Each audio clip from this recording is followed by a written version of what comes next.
IT job కోసం try చేస్తున్నారా? Coding tutor లో ట్రైనింగ్ తో పాటు స్టైఫండ్ అండ్ 100% జాబ్ గ్యారంటీ.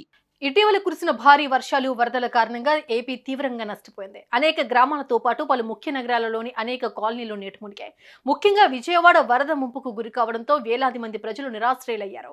ఏపీలో సంభవించిన ప్రకృతి విపత్తుపై AP deputy CM Pawan Kalyan తన వంతుగా సహాయాన్ని అందించారు. సీఎం చంద్రబాబును కలిసిన పవన్ ₹1 కోటి చెక్కును అందజేశారు. విజయవాడ కలెక్టరేట్లో సీఎం చంద్రబాబుతో ఉప ముఖ్యమంత్రి పవన్ కళ్యాణ్ భేటీ అయ్యారు. వరద బాధితులకు సహాయార్థం ప్రకటించిన ₹1 కోటి చెక్కును చంద్రబాబు నాయుడుకి పవన్ కళ్యాణ్ అందజేశారు. ఇక జ్వరంతో బాధపడుతున్న పవన్ కళ్యాణ్ ఆరోగ్యంపై ముఖ్యమంత్రి ఆరా తీశారు. తొలుత కలెక్టరేట్ ప్రాంగణంలో ఏర్పాటు చేసిన వినాయకుడికి ఉప ముఖ్యమంత్రి పూజలు చేశారు. అనంతరం ముఖ్యమంత్రి సహాయ నిధికి ₹1 కోటి అందించారు డిప్యూటీ సీఎం పవన్ కళ్యాణ్.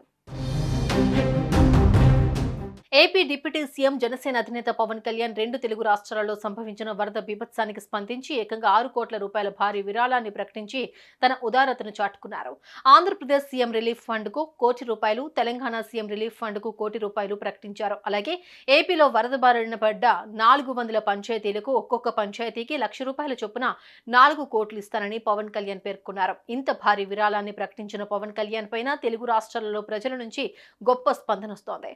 విపత్కర పరిస్థితుల్లో గొప్ప మనసు చాటిన పవన్ కళ్యాణ్ పైన సర్వత్రా హర్షం వ్యక్తమవుతోంది. సుమన్ టీవీలో మీ పర్సనల్ అండ్ బిజినెస్ ప్రమోషన్స్ కోసం కింది నెంబర్కి కాంటాక్ట్ చేయండి.